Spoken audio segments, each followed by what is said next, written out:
어떻게 한 주간 어떻게 지내셨어요?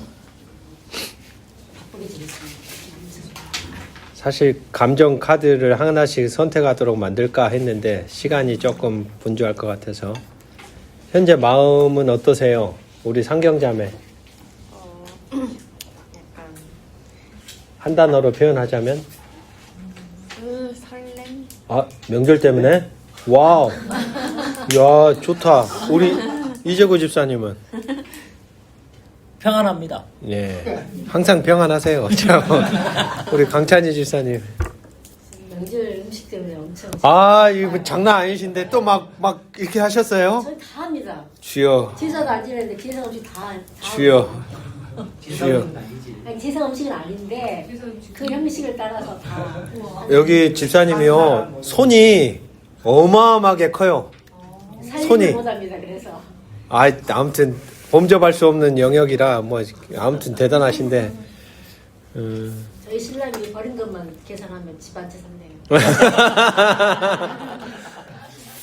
오케이 그러시구나.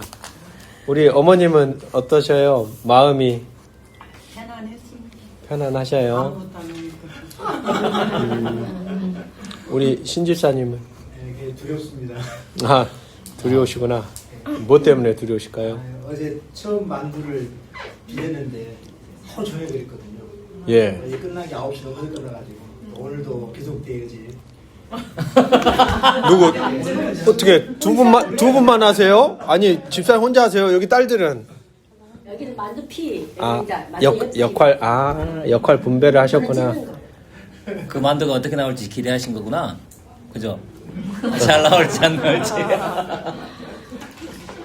우리 송 집사님은 현재 마음의 날씨가 전 맑음이에요. 항상 요즘은 맑음이에요. 맑음. 약간 흐린 날이 많았는데 예.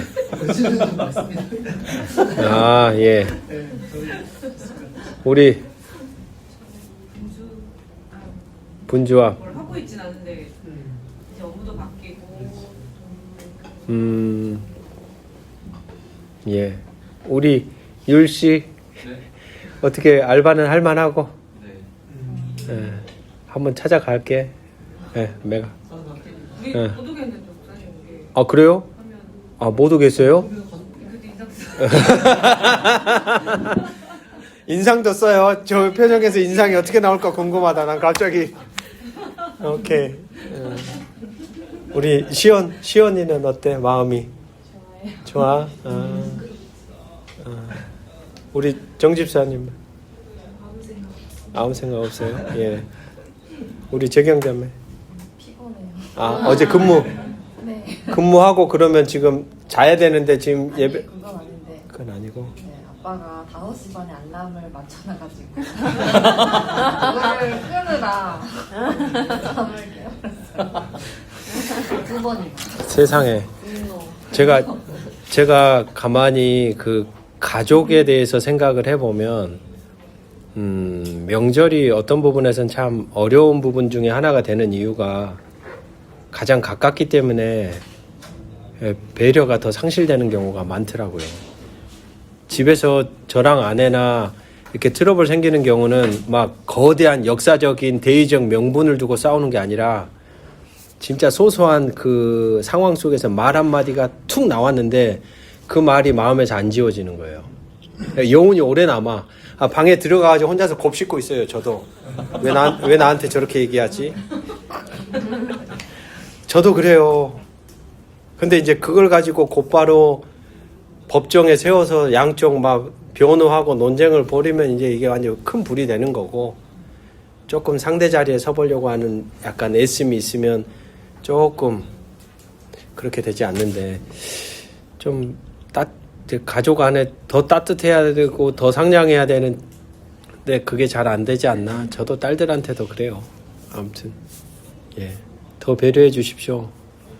예, 우리 딸들 얼마나 이뻐요. 저희 딸들도 이제 나중에 이렇게 클 텐데, 아유 세상에. 오늘 시작해 보겠습니다. 지난 시간에 그 죄에 대한 스스로 왕이 되려고 했던 죄의 비참한 결과에 대해서 살펴봤고, 오늘은 그 죄에서 건짐을 받는 구원이라는 주제를 가지고 오늘 같이 얘기를 해볼 건데요. 여러분, 구원하면 여러분들은 뭐라고 생각하실까요? 구원. 그냥 이렇게 생각나는 거 툭 내뱉으셔도 돼요. 구원. 구원이 무엇이라고 얘기할 수 있을까요? 예전에 많은 분들이 그런 얘기를 많이 했던 것 같아요. 과거, 현재, 미래의 지을 죄까지 다 용서받고 천국 가는 것. 사실 과거에 한국교회에 이러한 구원관이 참 많았습니다. 그러니까 예수님을 한번 내 입술로 영접하면 앞으로 모든 지을 죄까지 다 용서받았으니까 이제 괜찮아. 마치 뭐 드는 것 같아요. 보험 드는 느낌 아니에요? 이거 잘 들어놓으면 너 이제 걱정하지 마, 이런 느낌.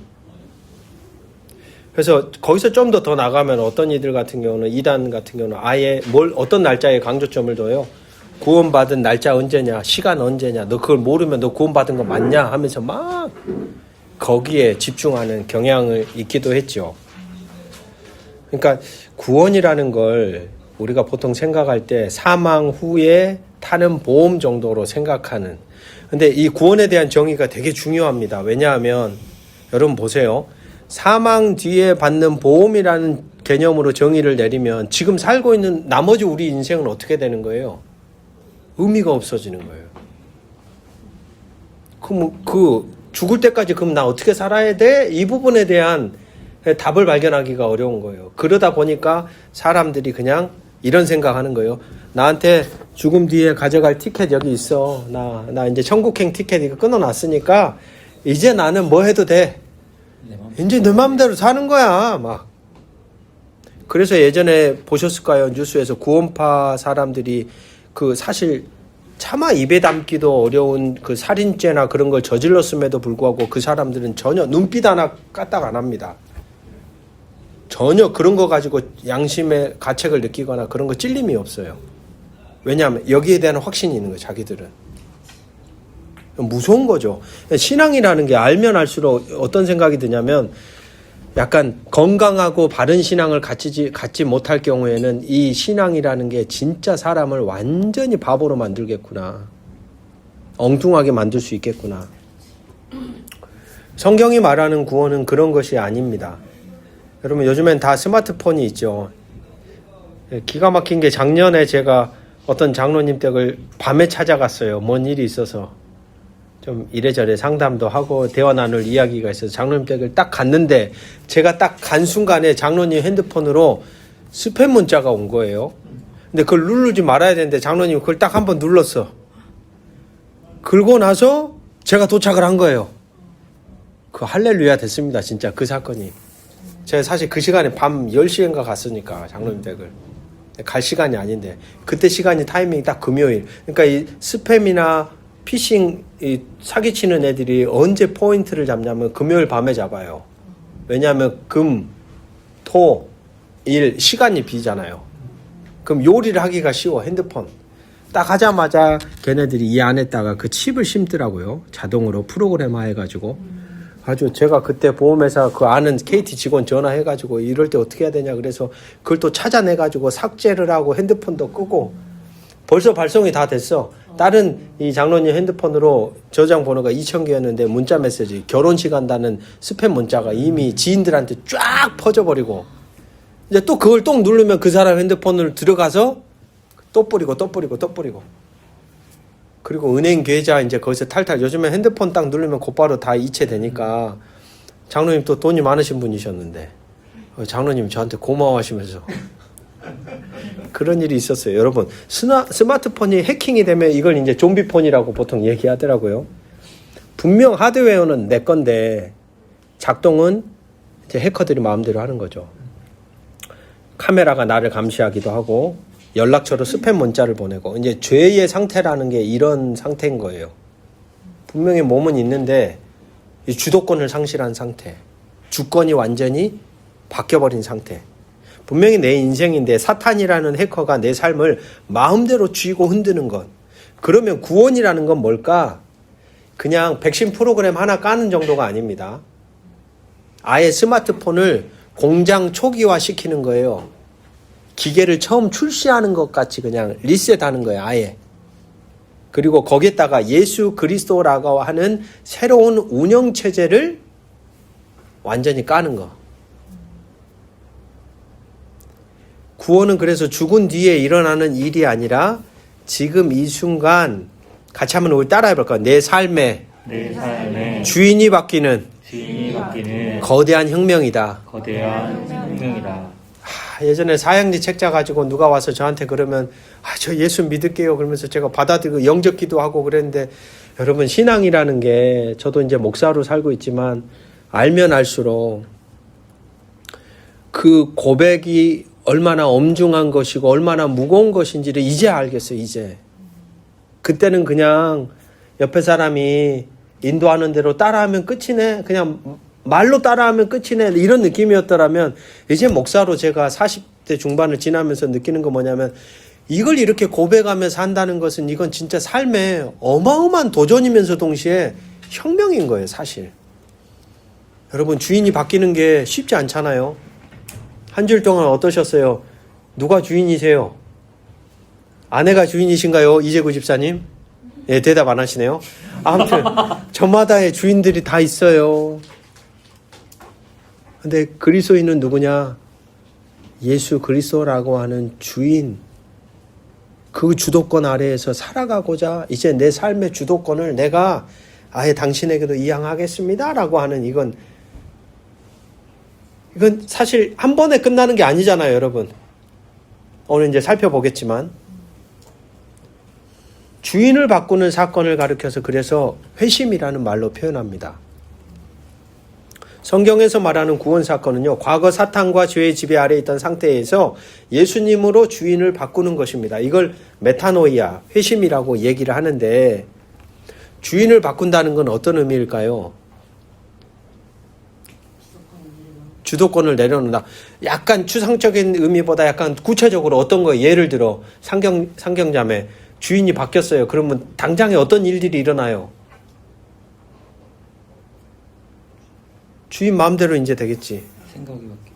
주인이 바뀌었다는 증거는 그 주인이 의도하는 대로 뭔가 내 삶이 변하는 거예요. 변하는 것. 세계관, 가치관, 재정관, 경제관, 돈을 쓰는 방식, 자녀들의 교육, 또는 내 언어와 말과 행실, 하나하나까지도 나의 삶 전체가 누구의 통치 아래에 있냐면 그리스도 예수 아래에 있는 거.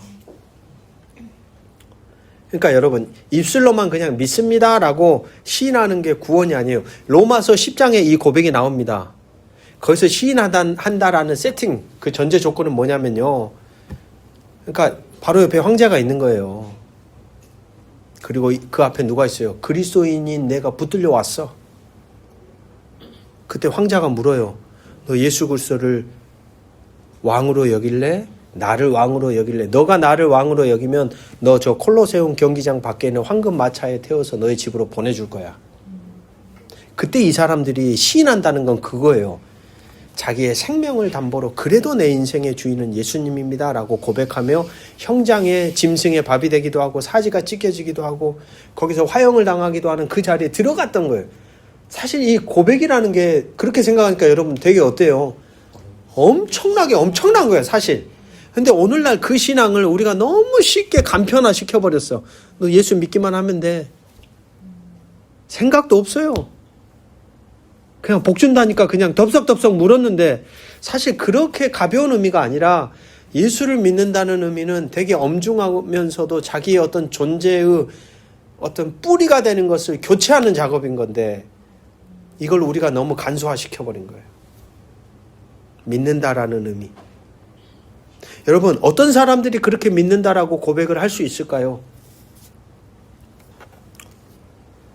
그러한 믿습니다라고 고백하기 위해서는 하나의 전제 조건이 하나 있는데, 그게 뭐냐면 마음의 할례입니다.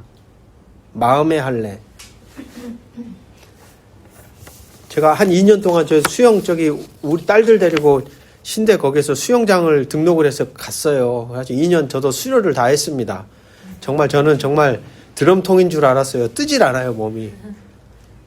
근데 저 혼자 남자였고 오전 시간에 갔으니까 19명이 다 여자분들만 있는데 그 사이에서 자존심도 상하고 왜 이렇게 여자들은 잘하는지 그냥 힘들어 죽겠는데 수영 강사는 갔다 헥헥거리고 돌아오면 다시 출발 그럼 가면서 막 그냥 2년 동안 살이 쪽 빠졌어요. 저 얼굴 살이 그때 다 빠졌어요. 저 만난 사람들이 저를 보고 자꾸 어디 아파요? 그랬었는데 여러분 물에 빠진 사람을 구할 때 전제 조건이 뭐예요? 뒤질 때까지 기다려. 예. 힘이 있거나 그 사람이 바우동 칠 수 있는 뭔가 힘이 남아있으면 구하러 간 사람을 보자마자 어때요? 딱 잡고 그냥 같이 죽는 거예요. 힘이 빠질 때까지 기다렸다가 조용히 기다렸다가 뒤로 가서 뒷목을 딱 끌어잡고 이렇게 끌고 나오죠. 마음의 할례라는 게 그런 겁니다. 나의 힘으로 나의 열심으로 무언가를 이뤄보려는 인간의 자가 발전 능력을 안 되는 거구나 이게. 이게 지난주에 봤던 그 죄라는 그 어마어마한 중력 앞에서 내 존재를 내가 스스로 점프하고 싶은데 자꾸 어때요? 나라는 인간의 실존. 죄가 다스리는 세상 한복판에서 내 존재를 그렇게 버팅기고 일어선다는 것이 불가능하구나라고 하는 인식이 필요한 거죠. 그렇게 자가 발전 능력을 십자가 앞에 내어놓고 완전히 힘을 빼는 겁니다. 그런 사람들의 입술이나 존재 안에서는 이런 고백이 나와요. 내 힘으로 안 되네요. 그렇게 항복을 하고 성령의 도우심을 내 삶에 맡기는 거, 이게 바로 마음의 할례라고 표현할 수 있습니다. 거기서부터 뭐가 시작이 돼요? 구원이 출발할 수 있어요. 그러니까 철저한 자기 존재에 대한 자가적인 인식.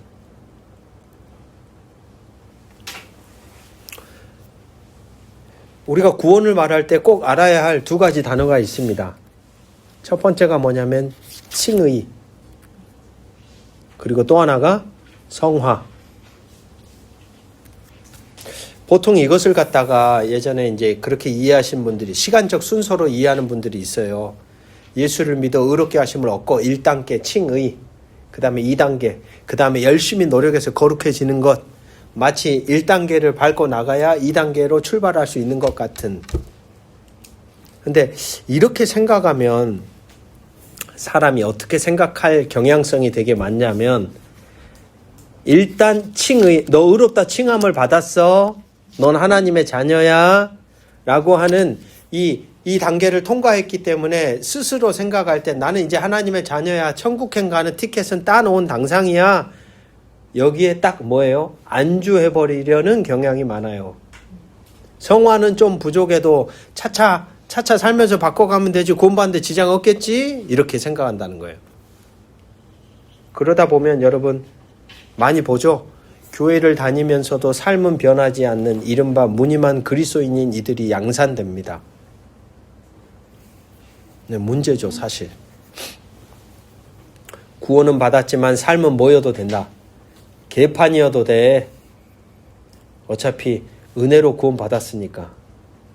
이건 사실 이렇게 만들어버리는 순간 은혜가 아주 값싸지는 거예요. 그렇게 가볍게 여길 게 아닌데. 그러니까 여러분 이래야 돼요.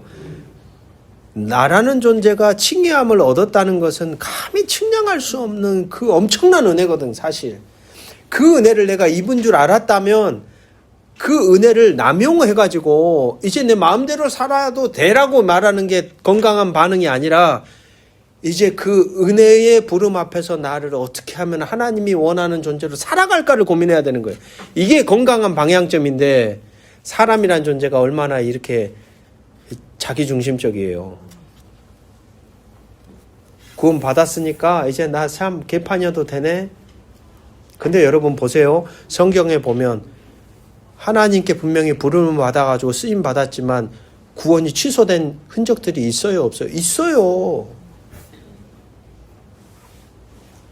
그래서 구원을 완성의 개념으로 보지 않고 구원을 여정의 개념으로 보려고 하는 겁니다. 여정이라는 거예요.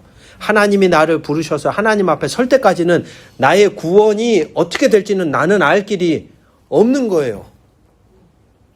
지속적으로 그 관계 안에서 하나님이 부르신 그 거룩한 부름 앞에 나를 어떻게 살아가기 위해서 나를 지켜가지고 막 그렇게 살아가다 보면 어느 순간 내가 하나님의 형상을 닮아가 있는 거야.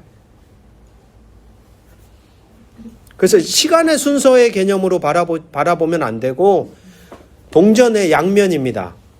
그러니까 이건 어떻게 보면 관점의 차이인데요. 하나님의 편에서 볼 때는 칭의예요. 하나님의 편에서 볼 때.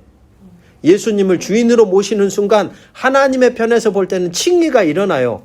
길거리에서 쓰레기통을 뒤지며 살던 고아가 왕의 양자로 입양되었다고 생각해 보십시오. 왕의 도장이 찍힌 입양 문서는 아이를 즉시 뭘로 만들어요? 왕자예요. 이게 뭐예요? 칭의예요. 하나님과의 관계가 회복된 겁니다. 자격 없는 우리에게 전적인 은혜로 주어진 신분의 변화인 거예요. 그러니까 그 선언은 정말 어디에서도 들을 수 없는 선언이에요. 오늘 설교 때도 말씀드렸지만 그 어디에서 너는 내 사랑하는 아들이라는 이 선언을 누가 해요? 곳곳마다 세상마다 다 자격 조건이 있습니다. 들어가는 데에는 그만한 능력이 있어야 되고 외모가 되든 기술이 있든 우리가 사는 세상은 지금 다 그 세팅 아래에서 지금 우리를 어떻게 보면 우리 존재를 마치 그것이 우리인 것 마냥 착각하게 만들어서 거기로 막 몰아간단 말이에요.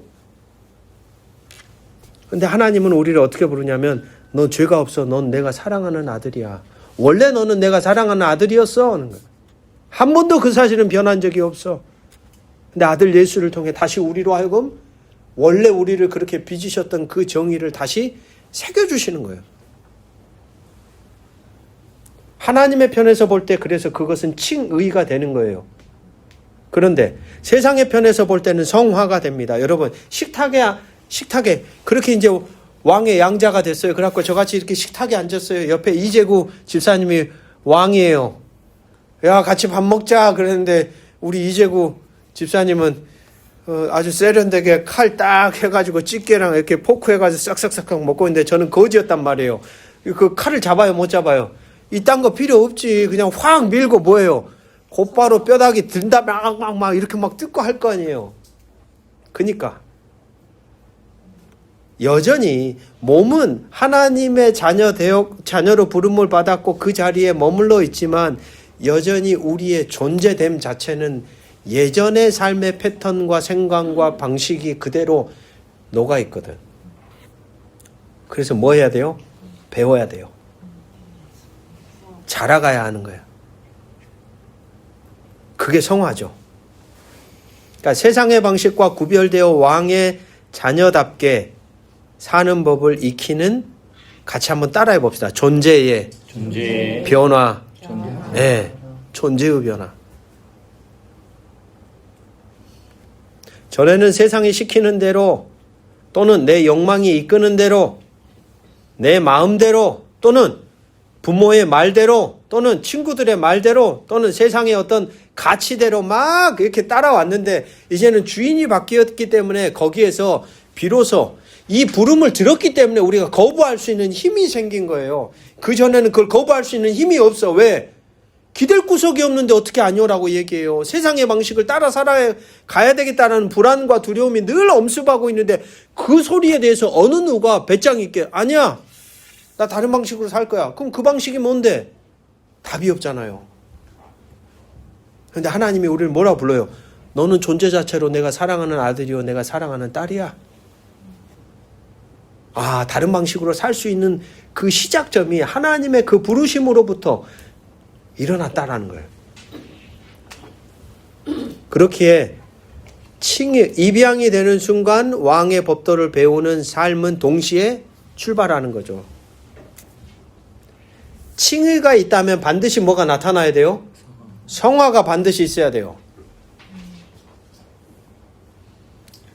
주인이 바뀌었는데 칭의가 됐는데 삶의 방식이 안 바뀔 수는 없어야 되는데 오늘날 그리스도인들을 보면 안 바뀐 사람들이 그죠 많아요. 그래서 그 말씀 드리고 싶은 거예요. 구원이라는 건 신분의 변화와 함께 존재가 함께 가는 것이다. 그렇다면 우리가 싸워야 할 죄는 도대체 무엇일까? 죄는 뭐 거짓말하고 뭐 남을 패지 않는 것, 도둑질하지 않는 것, 어떤 리스트가 아니에요. 죄라는 건 거대한 세력입니다. 아담과 하와가 불순종하고 출발한 순간부터 세상이라고 하는 세계를 이렇게 덮어버리는 거대한 어떤 영적인 실체예요. 바로 그 세력과 싸우는 건데, 죄라는 건 이렇게 생각해 볼 수 있어요. 현관문 비밀번호를 가족이 아닌 낯선 친입자에게 알려준 것과 같습니다. 내가 남편인 하나님이 거실에 계셔요. 안방문을 걸어 잠그고 사탄이라는 외간 남자와 낄낄거리고 있는 모습. 그러니까 우리가 이제 하나님과 더불어 살아가야 되는데 그 비밀번호를 또 다른 존재가 알아. 그래갖고 들어와.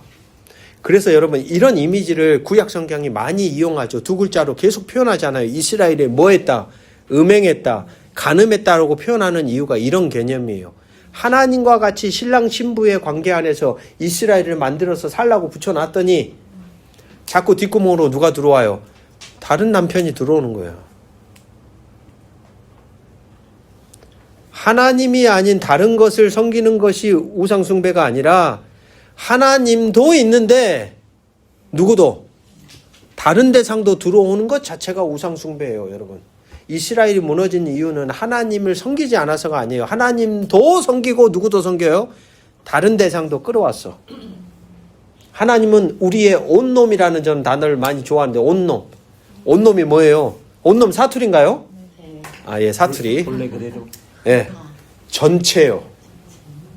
하나님은 우리의 전체가 하나님의 것 되기를 원하는데 사람들은 자꾸 그걸 쪼개. 아주 이 영역만 하나님, 나머지 영역은 다른 거. 그런 생각으로 가늠하는 관계를 살아간다는 것이죠. 재미있는 언어 유희가 있습니다. 우리가 흔히 누군가를 부를 때 이렇게 남자들끼리나 이렇게 딱 부를 때 약간 가벼운 말로 뭐라 그래요? 야 임마! 야 임마 그러잖아요. 야 임마. 이노마의 줄임말이잖아요. 이놈. 근데 이걸 히브리어 발음으로 뭐 이것은 그냥 언어 유인데 야라는 히브리어 자체가 하나님을 뜻해요. 그 임은 뭘까요? 임. 임마누엘이라는 헬라어도 있긴 한데 이 임이라는 것 자체가 함께한다라는 뜻이 있어요. 임마는 우리와 함께한다. 좋은 말이네. 예. 야 임마 그러면 어떤 의미예요? 하나님이 함께한다. 하나님과 함께하는 존재. 야 임마 하나님과 함께하는 존재 이런 뜻인 거예요 사실. 그런데 이 말이 오늘 우리가 살아가는 삶의 자리로 돌아와서 볼 때 이어감이 안 좋잖아요. 예. 그러니까 죄라는 건 뭐냐면 하나님이 함께 하시는 존귀한 존재를 야 임마라고 하대하고 깎아내리고 이 낮아진 존재로 전락시키는 게 죄인 거죠. 죄란 건 가장 거룩한 축복의 관계를 가장 비참한 저주의 관계로 망가뜨리는 것. 그러니까 우리의 안방에 그 죄의 세력을 들이는 순간 서로를 향한 축복의 언어는 상실됩니다. 하나님이 주신 명석한 두뇌로 사계칠 궁리를 하게 되고 사랑해야 될 가족을 착취의 대상으로 바라보고 그러니까 구원은 바로 이러한 끔찍한 세력을 갖다가 잘라내고 끊어내고 잃어버린 축복의 언어를 되찾게 하는 것입니다. 여러분 죄가 창세기에서 말씀을 볼 때 죄가 우리의 그 아담과 하와에게 침투했을 때 관계들이 다 깨트려졌죠. 첫 번째 누구와의 관계예요? 하나님과의 관계. 사람들이 어디에 숨어요? 나뭇가지로 자기의 이렇게 이런 것들을 가리고 나무가에 숨어가지고 찾아오시는 하나님을 기다렸다라는 것이 보여주는 것은 누구와의 관계가 깨진 거예요. 하나님과 사람과의 관계가 깨졌고 이제 막 하나님이 물어보니까 자꾸 누구 때문이라 그래요. 진짜 아담도 찌질이에요. 당신이 나에게 주셔서 함께한 저 여자가 나에게 줬다고. 그냥 이재구 집사님이셨으면 어떠셨겠어요? 제가 잘못했습니다. 그리고 그냥 총대를 메고 우리 아내는 묻지 마십시오. 이러면 인류의 흐름이 좀 달라졌을 것 같은, 이야, 멋지다 했을 텐데. 그죠? 야, 사람과의 관계가 완전히 깨지고, 그리고 뭐와의 관계가, 세상, 땅과의 관계, 자연, 세계 만물과의 관계가 깨지고, 구원이라는 건, 그래서 여러분, 구원이 일어난다는 건 이 세 가지 관계가 다시 원래의 자리로 회복되는 거예요. 전면적인 복궁인 거예요. 예배당 안에서만 거룩하고 월요일 출근길부터는 다시 세상의 법칙대로 사는 것, 이건 반쪽짜리 구원입니다. 그 영화 불의 전차라고 하는 그 영화에 보면 주인공 리델이라는 사람이, 그 동생이 물어봐요. 선교사로 갈 사람이 왜 운동장에서 뛰어? 그렇게 열심히 뛰어. 그러니까 이렇게 이야기를 하죠. 하나님이 나를 빠르게 만드셨어. 내가 트랙을 전력으로 질주할 때 나는 하나님의 기쁨을 느낀다는 말을 합니다. 여러분, 가끔 우리가 가지고 있는 그 아주 고정적인 신앙의 관념 중에 하나가 뭐냐면, 교회 일은 거룩하고 집안 일은 거룩하지 않다. 그러니까 성속의 구분의 개념이 아주 강해요. 근데 이건 상당히 위험한 생각입니다, 사실. 저희 아버지는 그런 경향이 아주 강하셨어요. 그래서 저희 아버지 같은 경우는 거의 매일 설교하시고, 매일 철야하시고 그러셨거든요. 지금도 기도하시니까. 근데 아버지를 보면서 제가 그런 부분에서 좀 마음에 무거움이 많았죠. 그러니까 가족들하고 이어지거나 대화를 나누거나 아들과의 어떤 관계를 맺는 자리는 되게 빈약해진. 이제 지금 목회자로서 제가 그 시대를 볼 때 이제 아들로서 되게 하고 싶은 얘기가 많았지만, 제 스스로는 그 인생을 그렇게 해석을 했어요. 그렇게 아버지께서 목회에 올인하셨던 것이 나를 사랑하는 하나의 방식이셨다라는 생각으로 해석을 합니다. 그것도 나를 사랑하는 하나의 방법이었겠다. 근데 완전한 답은 아닌데. 그래서인지 모르겠지만 저 같은 경우는 저에게 목회의 현장이라는 자리가 있지만 저에게 진짜 소중한 건 가족들이 되더라고요. 그래서 졸업식장에 한 번도 아버지 어머니가 못 오셨거든요. 제가 대학교 졸업할 때까지. ROTC 인관할 때 처음 아버지가 오셨어요. 그러니까 졸업식 사진을 보면 아버지가 항상 안 계셔. 교회 관리 집사님 아들이 나랑 동갑이어가지고 그 관리 집사님 부부가 부모인 것처럼 뒤에 서가지고 항상 같이 찍었던 그 흔적이 있어요. 근데 이제 아무튼 그런 생각들이 아주 강하셨어요. 근데 그건 변해야 됩니다. 그렇게 구분되지 않아요. 전 영역이 복구돼야 된다는 이 말씀을 드리고 싶은 거예요. 교회 안에서의 신실함이 어디에서도 이어져야 돼요? 가정에서도 이루어져야 돼요. 직장에서 여러분들이 막 일을 정말 이렇게 성실하게 정직하게 하는 거 거룩한 일이 되는 거예요. 그럴 때 거룩한 일이 되는 거예요. 목사가 하는 일이 다 거룩한 일이 아니에요. 목사가 하는 일도 하나님의 뜻이 제대로 구현되지 않으면 더러운 일이 될 수 있어요. 그런데 우리는 옛날에 막 그런 생각, 목회자가 하는 일은 다 거룩한 일 아니라는 거예요. 집에서 하는 일, 설거지 하면서도 내가 어떤 마음으로 우리 가족들을 생각하며 빨래를 널면서도 내가 어떤 마음으로 그들을 생각하며 하느냐에 따라 그것이 거룩한 일이 될 수도 있고 가리고 싶은 일이 될 수도 있는 거예요. 구원이라는 건 전 영역이 그렇게 회복되어지는 어떤 삶이에요. 여기에는 뭐가 다 이어져 있어요. 관계가 이어져 있잖아요. 관계가. 원래 안식의 상태, 샬롬의 상태. 그렇기에 구원의 완성은요, 우리가 살아가는 모든 삶이 같이 한번 따라해 볼까요? 성소가 되는 것. 네. 우리가 살아가는 모든 일상의 자리가 성소라는 건 누가 거하시는 곳이에요? 하나님이 거하시는 곳. 하나님의 말씀에 다스림이 있는 곳. 하나님의 통치가 있는 곳. 그곳이 되는 것이 구원의 완성이고 우리는 그것을 이루기 위해서 지금도 구원의 여정을 걸어가고 있는 거예요. 빨래를 매일 널면서 항상 이렇게 막 좋은 마음만 있진 않아요. 우리 송정재 집사님 어떠세요? 이렇게 집안일 하시면서 항상 행복하진 않죠? 아, 예. 참 사람이 신기한데 저도 그래요. 어쩔 때는 진짜 한량없이 터져 나와. 가족들을 위해서 내가 이걸 하고 저걸 하고 막 몸이 막 힘들어도.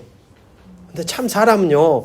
그래서 여러분 신앙은 늘 관계고 현재 자리 상태예요. 어제 이게 됐다고 해서 지금도 아무렇지도 아니더라고. 어떤 날은 내가 왜 이러고 있어야 돼? 막 갑자기 그런 마음이 올라온다니까요. 마음이 어려워. 아이고 이거 때려치고 그냥 나도 나가고 싶은데 막 이런 생각 들고 막 별 생각이 들어요. 그게 사람의 어떤, 그래서 늘 깨어서 자기 존재를 지키기 위해 이어져서 하나님과 계속 현존하는 하나님이 청중이심을 인정하고 내가 그 관계 안에 살아가도록 나를 하나님을 바라보는 시선 앞에 고정하면서 살아가는 게 사실 우리를 넉넉하게 살게 하는 방식인데, 그것을 딱 놓쳐버리는 순간 여러분 우리 것으로 살다 보면요 하루도 못 가더라고요. 잠시도 못 가요. 곧바로 그냥 바닥이 나. 늘 이어져 있는 삶이 중요한 거예요, 사실은. 일상이 성소가 되는 것, 그게 바로 구원의 완성이다. 그리고 우리는 그 길을 걸어가기 위해 구원의 여정을 살아가고 있는 중입니다, 지금 모두가. 여러분 천국을 오해하지 마십시오. 구름 위에서 막 하프를 켜고 영원하게 막 띵까띵까 하면서 그렇게 지루하게 사는 곳이 아니에요. C.S. 루이스가 쓴 그 나니아 연대기, 거기 마지막 장면에 천국에 대해 이렇게 묘사합니다. 이 세상이 사라지는 게 아니라 흐릿했던 그림자 세상이 진짜 색깔과 빛을 입은 완전한 실체로 덧입혀지는 곳이라고 묘사하더라고요. 이게 성경이 보여주는 그림과 저는 오버랩된다고 생각해요. 죽어서 혹성 탈출식 구원이 아니라는 거예요. 죽어서 하나님이 어떤 딴 장소를 만들어서 거기에 보내겠다. 이렇게 하자면 신학적인 충돌이 많아요. 보시기에 좋았더라고 만든 세상을 하나님이 싹 지워버리신다고? 그리고 그렇게 없어질 세상에 와서 요한계시록 마지막 장면이 보여주는 장면 보십시오. 새하늘과 새 땅이 위에서 아래로 내려오거든요. 이렇게. 아래에 있는 사람들이 올라가는 개념이 아니라 위에서 아래로 내려오면서 하나님의 나라가 도래하는 그림을 그려줘. 그리고 예수님이 마지막에 오셨던 그 재림의 장면을 묘사한 말씀들을 보면 영접한다는 얘기는 예수님이 오실 때 그 있잖아요. 그 옛날 그 로마 시대에 한 나라의 왕이 온다 그러면 그 지방에 이 지방관이 거만하게 이렇게 다리를 꼬고 앉아 있어요. 아니면 저기 출입문까지 나가요. 나가요. 네. 그 재림할 때 본문이 쓰여졌던 단어가 헬라어로 그런 의미예요. 주님이 오신다. 앞에까지 나아가서 다시 어디로? 원래 우리가 살아가는 삶에서 모시는 장면이거든, 사실은. 그러니까 이러한 구절들이나 성경의 흐름을 보면 우리가 어렸을 때 막 천국 가자 그러니까 자꾸 이 땅이 너무 쓸모없는 세상, 막 부려도 되는 세상, 이런 창조신앙하고도 이제 막 충돌되는 지점들이 너무 많아. 사실 그런 것들로 인해서 지금 오늘날의 이 세상이요, 많은 기독교인들에 의해서 무너져버린 흔적이 너무 많아요. 사실은 책임이 있어. 그래서 제가 지난번에 말씀드렸죠. 성경을 바르게 해석하며 적용하는 게 중요하다는 게, 다르게 해석하면 완전히 이상해지는 거예요. 그래서 저는 그런 세상, 이 루이스가 말한 이 세상이 사라지는 게 아니라 흐릿했던 그림자 세상이 주님이 오실 때 진짜 색깔과 빛을 입은 완전한 실체로 덧입혀지는 곳. 그렇게 천국은 우리가 죽어서 도망가는 도피처가 아닙니다. 하나님의 통치가 이 땅에 썩은 것을 뚫고 들어와 기어이 꽃을 피우는, 같이 한번 따라해볼까요? 침투. 사건. 네.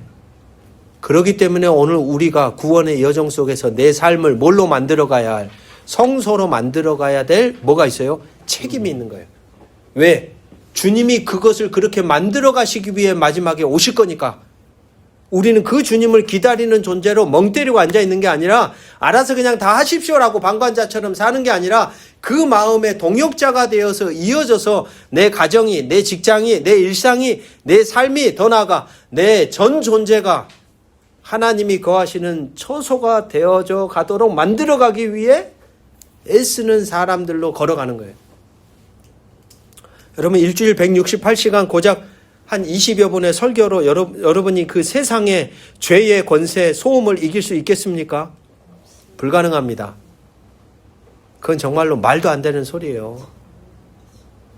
죽어서 쓸 천국 티켓 한 장 쥐고 안심하지 마십시오.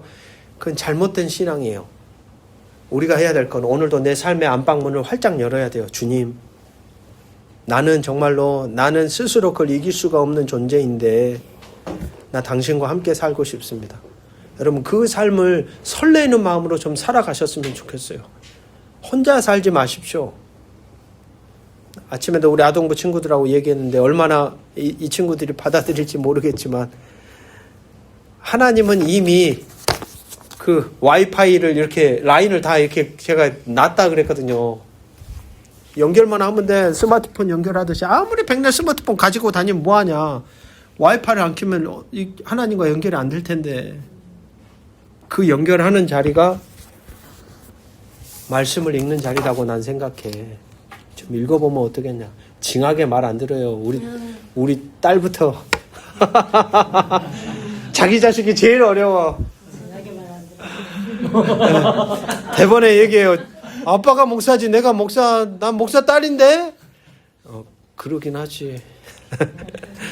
참 아무튼 여러분 신앙을 그래서 관념적으로만 생각하지 마시고 실제 인격적으로 수용하며 살아가 보시는 삶을 뭐 이미 여러분들이 알고 계신 내용들이기도 하고 여러분들이 이미 그렇게 살고 계시는 여정이기도 하지만 그걸 더 확실하게 이 땅에서 그 구원의 완성을 향해 걸어가는 그 여정을 칭히 성화의 자리로 하나님의 나라가 여러분의 삶이 되기를.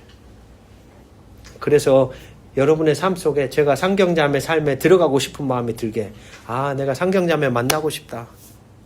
어떤 하나님 나라의 삶을 살고 있는지 내가 궁금하니까 얘기 나누고 또 교우들을 만날 때도 그런 삶이 서로에게 우리 정말 이렇게 잘 살아가는 거구나. 이런 어떤 연대와 그것이 이제 공동체의 힘 아닐까. 이번 한 주도 명절이라는 거대한 시간들이 있습니다.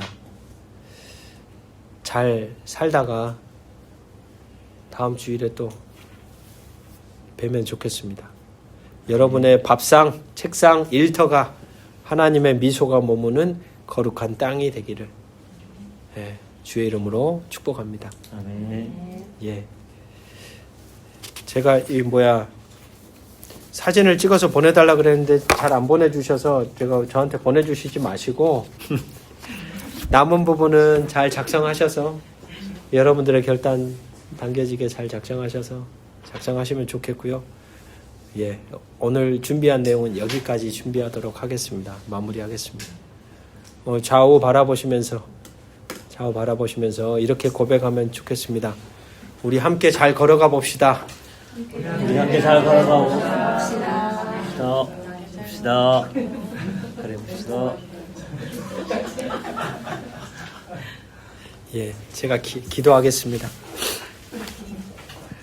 하나님, 우리는 그동안 구원을 천국행 보험 증서쯤으로 생각했습니다. 우리의 얄팍한 믿음을 돌아봅니다. 우리의 힘으로 버티던 엔진을 끄고 십자가 앞에 항복합니다. 나의 시간과 나의 돈, 내 가정의 안방 열쇠를 주께 드립니다. 교회 문턱을 나서는 순간부터 어쩌면 진짜 예배, 진짜 신앙이 시작됩니다. 우리가 발딛고 살아가는 모든 삶의 전 영역이 영원한 청중 되시는 하나님 앞에 서 있음을, 그걸 우리가 알고 당신의 눈동자를 마주하고 때로는 힘들고 지칠 때 그 마주밤 속에 위로와 소망이 다시 일어날 수 있는 힘이, 용기가 당신으로부터 온다는 것을 우리 모두가 고백하며 이번 한 주간도 어렵고 힘들지만 주어진 거룩한 여정을 힘차게 걸어가도록 우리의 삶을 주장하여 주시옵소서. 아멘. 함께 할 수 있도록 인도해 주신 아버지 감사하며 예수님 이름으로 기도합니다. 아멘. 아멘. 아멘. 감사합니다.